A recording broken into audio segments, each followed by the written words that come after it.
She was 21 years old and flat broke, $327. That's all she had left in the world. No safety net, no backup plan, just a few crumpled bills and a decision that, on paper, was pure insanity.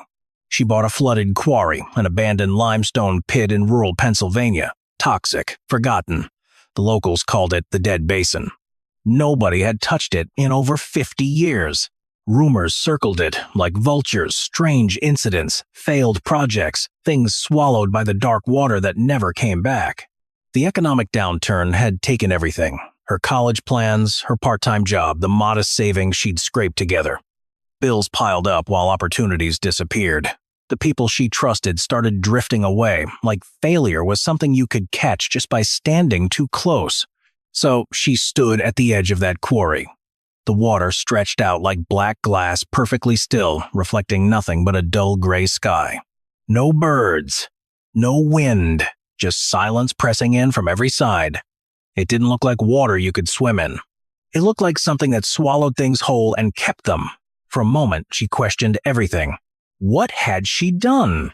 This wasn't an investment. It wasn't even a gamble. It felt like a mistake she couldn't undo. But then she remembered the $327, the unanswered calls, the rejection emails, the quiet way people had stopped believing in her, and suddenly, fear didn't feel like the worst thing anymore. Doing nothing was worse. Before we get to what she found down there, subscribe. The reason nobody else would touch this place is the part that changes everything. The locals didn't make it easier. On her second day at the quarry, an older man appeared near the rusted fence line. His eyes stayed on the water longer than they stayed on her. "You bought this place?" he asked quiet. Isabella nodded. He let out a dry laugh and shook his head. "People used to work here, good men. Then something changed." "What do you mean?" she asked. Elliot hesitated, like he was deciding how much truth she deserved. "Things sank," he finally said. "Machines, tools, even records. Like the place wanted to erase itself." Isabella frowned. "That doesn't make sense." "It doesn't have to." Then he looked at her. Really looked at her this time. "Listen carefully. What's under that water should stay there." A long pause. "Some things aren't lost. They're buried on purpose." That night, Isabella couldn't sleep. His words echoed in her mind, blending with the sound of distant dripping water and the creaking of the small trailer she now called home. Buried on purpose. It didn't scare her the way it should have. It pulled at her. By morning, the decision was already made. She didn't have professional gear, no team, no safety net. Just a second-hand wet suit she found online, a basic oxygen tank that ate up most of what little money she had left, and a kind of determination that was edging into reckless. Standing at the edge of the quarry, she took a slow breath. The water was black, silent, waiting. She whispered it to herself. Nothing down there can be worse than staying stuck up here. Then she jumped. The cold hit her like a physical punch. It wasn't just cold. It was biting, invasive, like the water was alive and actively rejecting her presence. She forced herself to keep going. Kicking downward, 5 feet, 10 feet, 15. The world shifted from gray to black. Her heartbeat thundered in her ears louder than anything else. Every movement stirred up clouds of fine silt, turning the water into a swirling haze.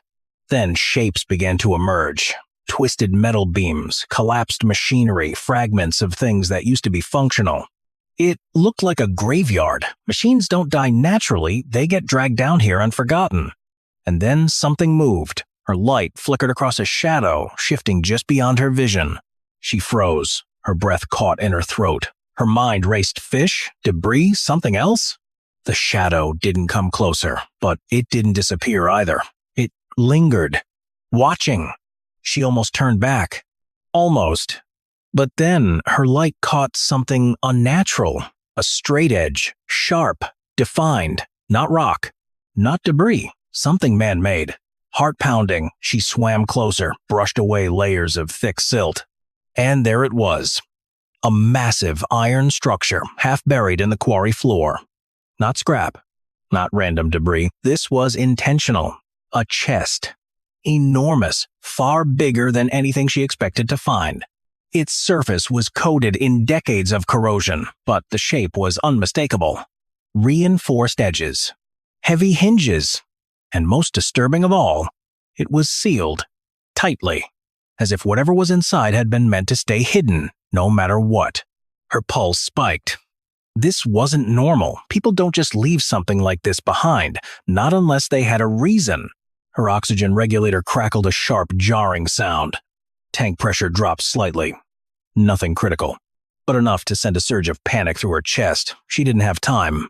Not yet. She hesitated.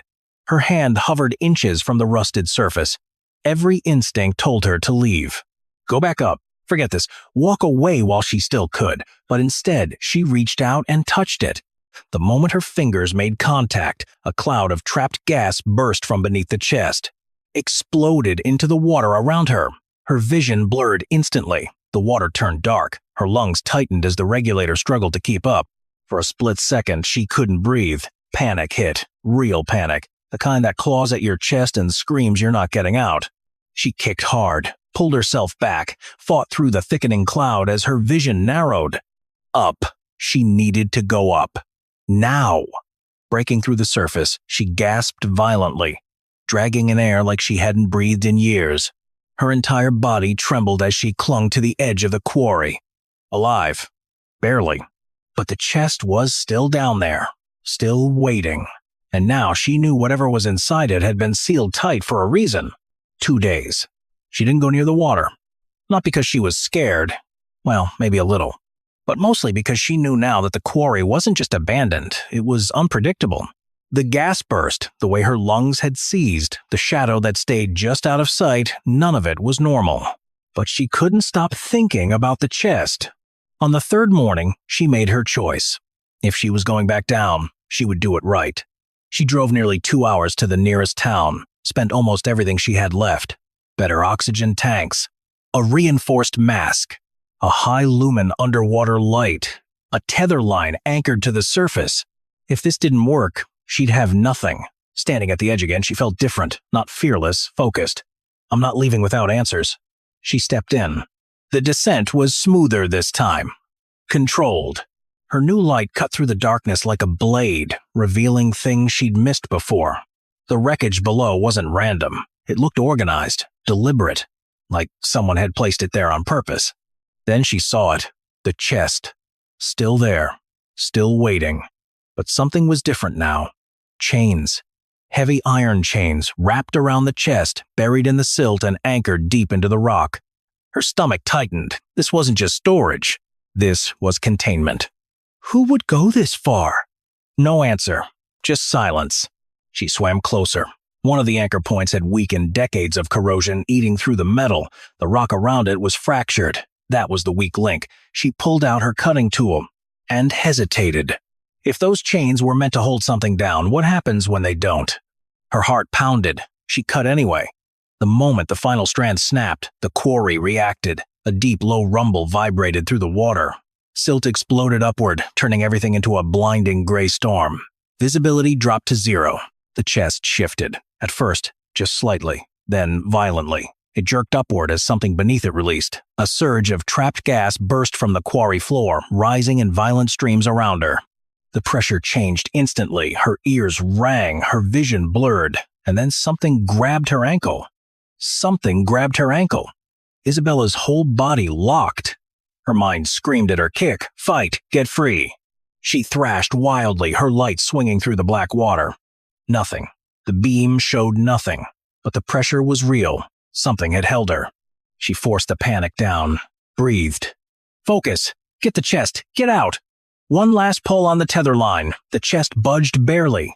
Then it started to rise. Slow at first, like it was fighting the decades it had spent buried. Then faster. Breaking free. The ascent was endless. Every second stretched. Every breath felt thinner. Then light. She broke the surface, gasping, hauling the line with shaking hands. A heavy, echoing splash, and the chest emerged.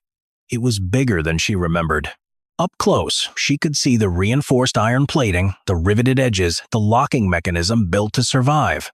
Decades underwater hadn't destroyed it. They had preserved it. She dragged it onto the rocky edge and collapsed beside it. Lungs burning, arms trembling. Then she saw it. faintly etched into the metal. Barely visible through the rust, a symbol. Not random. Not industrial. A family crest. Her pulse spiked. No, that wasn't possible. She wiped away more grime.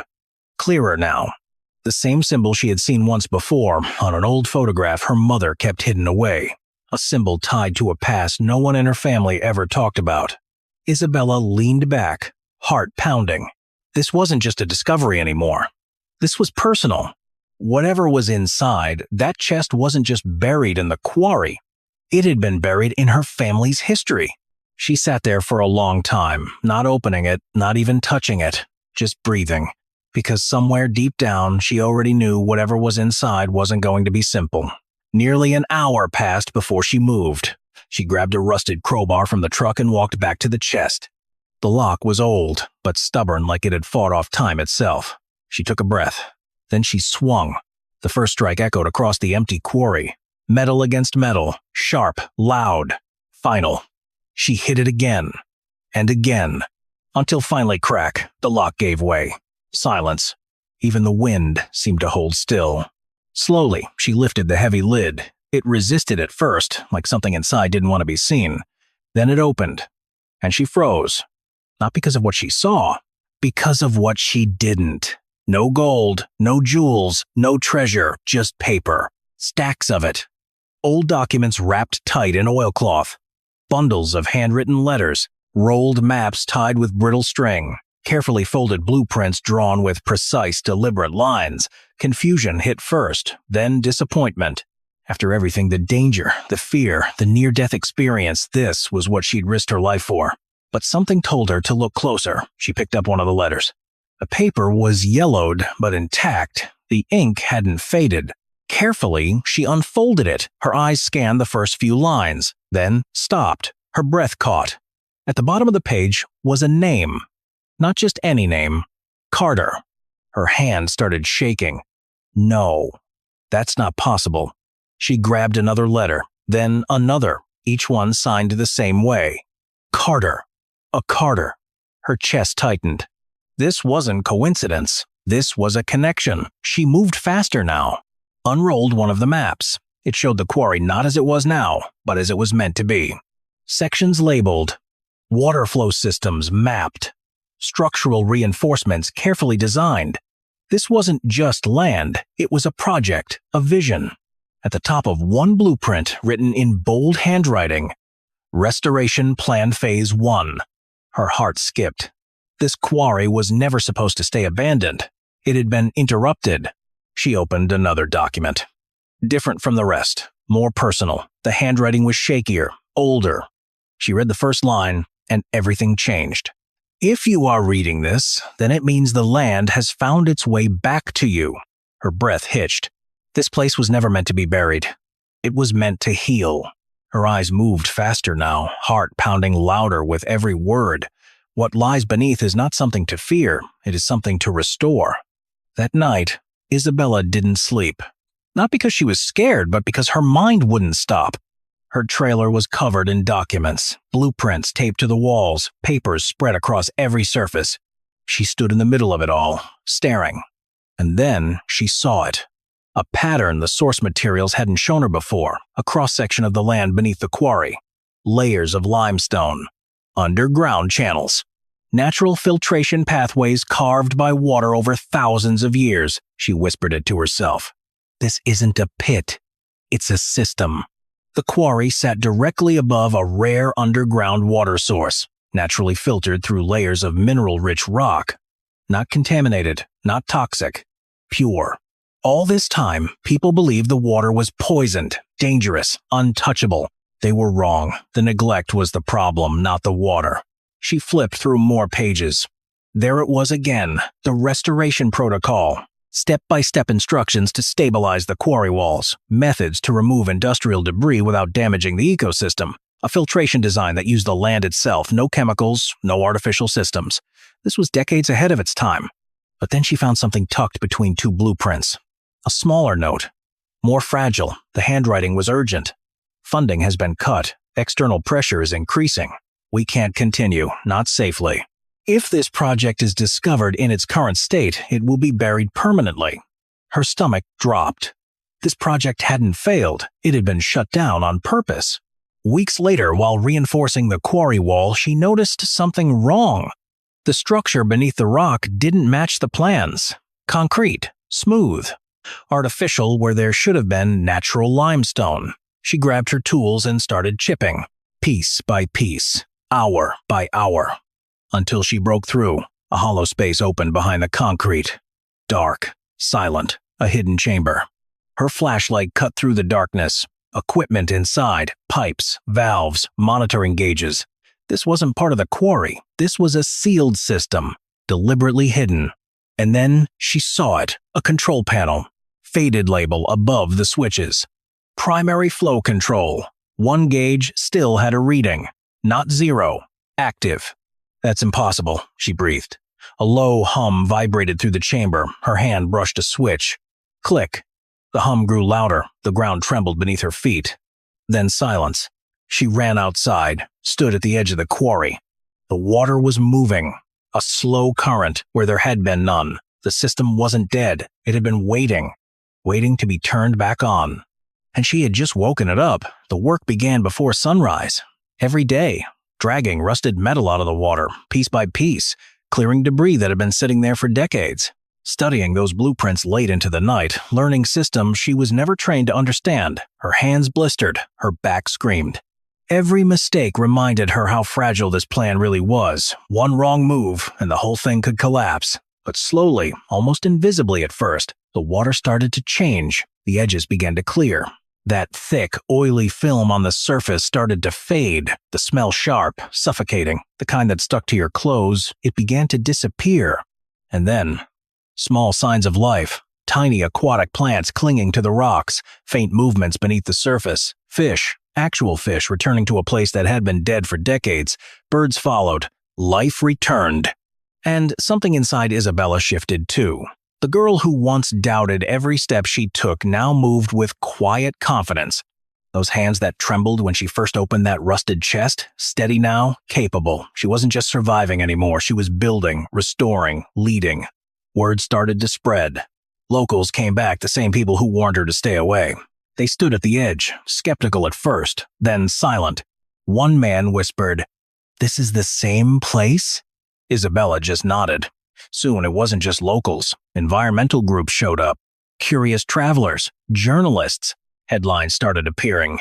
Abandoned quarry revived by 2 1-year-old. From toxic pit to ecological wonder. But the biggest moment came quietly. One afternoon, she walked to the exact spot where she first stood, terrified, unsure if she had just made the biggest mistake of her life. Now that same spot overlooked a thriving, living ecosystem. She closed her eyes, let the sound of water moving through the restored system fill the silence. And for the first time in years, she felt something she thought she'd lost forever. Peace. The quarry was alive. But the mystery of who buried this project and why was still waiting. Subscribe. That answer is the part that changes everything. The letter came on a Tuesday. No return address, no name, just a single page, old and handwritten, folded once. Her hands shook as she opened it. "You finished what we couldn't." Her breath caught. She read it again. "We always hoped someone would come back. Someone who would see what this place truly was meant to be." The words blurred. She kept reading. This land was never just a project. It was a promise. One we were forced to abandon. Thank you for bringing it back to life.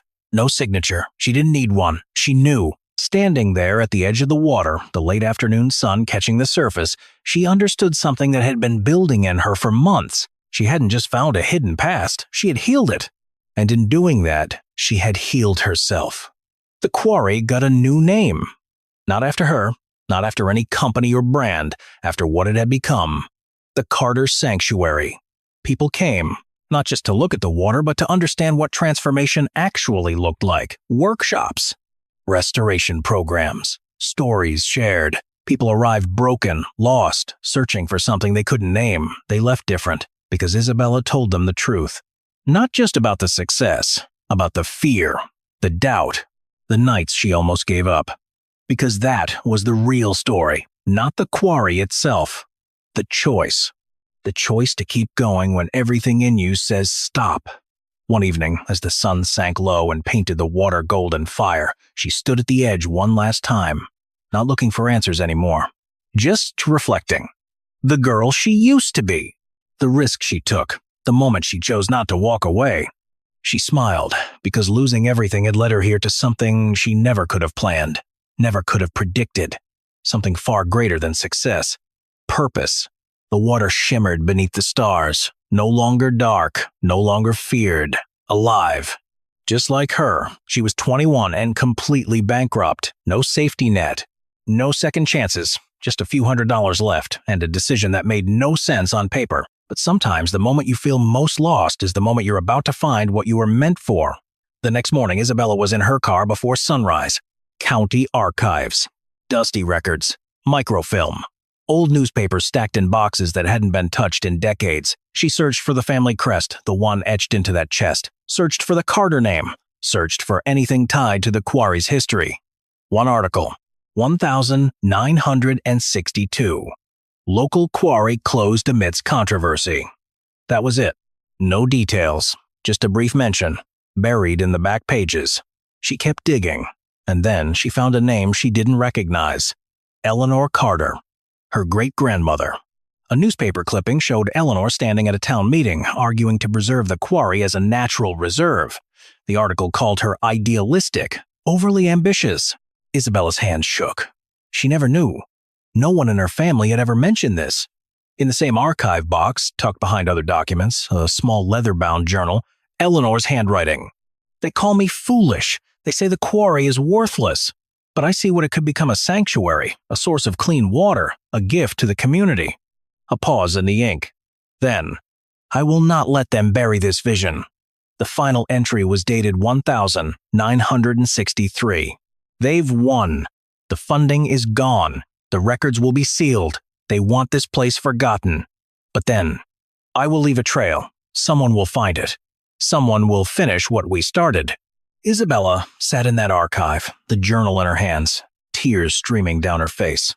The chest, the blueprints, the hidden chamber, all of it left by Eleanor, waiting for someone who would see what the quarry could truly be. She didn't fail. She just ran out of time, and she trusted someone would come. She drives back from the archives with Eleanor's journal in her bag, the weight of it settling deep in her chest. Her great-grandmother's words are still ringing in her ears. Someone will finish what we started. She believed that, and Isabella is starting to believe it too. But the moment she steps out of the car, something feels wrong. The trailer door is open, just a crack. She knows she closed it. Her stomach drops as she pushes it open. Nothing is stolen. Her laptop is still there, her bag, her phone. But the papers are scattered. The blueprints have been moved. Someone has been inside. Her hands are shaking as she steps further in. And there it is, on the table. A single piece of paper, typed no signature. The words are cold and precise. Stop what you're doing. Some things are buried for a reason. Leave the quarry alone. Her heart pounds. She looks outside. Nothing. Just silence pressing in from every side. She doesn't wait. She checks the perimeter. Fresh tire tracks near the fence line, footprints leading to the water's edge. Someone has been watching, maybe for days. She runs to the hidden chamber, heart hammering. Everything is still there, but the control panel has been tampered with, wires pulled loose, gauges smashed. The system is damaged. 2 days later, a knock at the trailer door. A man in a suit. Calm, professional. His smile doesn't reach his eyes. Miss Carter, I represent a group with interest in this property. We'd like to make you an offer, a generous one, enough to walk away and never look back. Isabella's jaw tightens. Why would I do that? His smile doesn't waver. Because some places have histories that are better left undisturbed. She stands her ground. This quarry isn't for sale, not to you, not to anyone. His smile fades. Just a fraction. That's unfortunate. I hope you won't regret this decision. He leaves. Isabella stands alone in the silence, the weight of the threat settling into her bones. She knows this isn't over. Someone wants the quarry buried, and they've just shown her exactly how far they're willing to go. The letter from the law firm arrived on a Tuesday. It wasn't thick, just a few pages. But the weight of it pressed down on her chest the moment she read the first line. The quarry's ownership was being contested. A corporation was claiming historical rights to the land. Isabella had no money for lawyers. None. She sat at the trailer table and stared at the paper. And for a moment, she felt that same hollow helplessness from the beginning, when she had nothing and everyone had walked away. But this time, she didn't freeze. She picked up the phone. And then, something unexpected happened. Elliot was the first. He knocked on her trailer door, older and slower than the day they first met. But his eyes were sharp. "I know who's behind this," he said. "Old money, people who don't want the water tested." He explained it plainly. The quarry sat above an aquifer.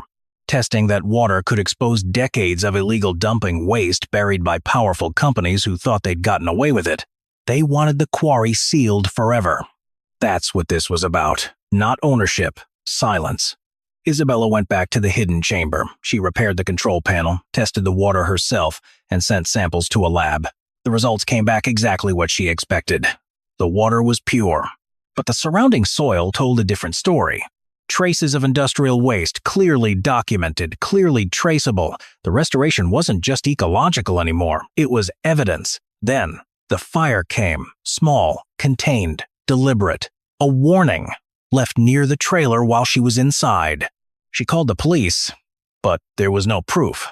Just a scorch mark on the ground and a message she didn't need words to read.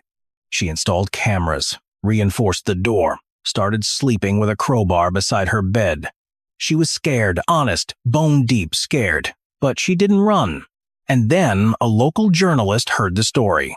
Ran a front-page article, "Young Woman Fights to Protect Restored Quarry," and the truth beneath it. The public response was immediate. Donations for legal fees poured in. Support flooded from people who had never even seen the quarry. The corporation's pressure backfired. They couldn't bury the story anymore. But the question hung in the air, unanswered. Would they back down? Or would they push harder? The hearing was set for a Tuesday morning. The county courthouse was packed locals who had watched Isabella fight, who had seen the quarry change, who had read the front-page article. They filled the benches. The corporation's lawyers sat at their table in crisp suits, papers stacked neatly in front of them. They presented their case cleanly. Isabella's ownership was invalid, they argued. The quarry should be sealed for safety. The water was toxic. The restoration was a danger. They painted her work as reckless. Isabella watched. Her hands were steady. Her heart was pounding. Then it was her turn.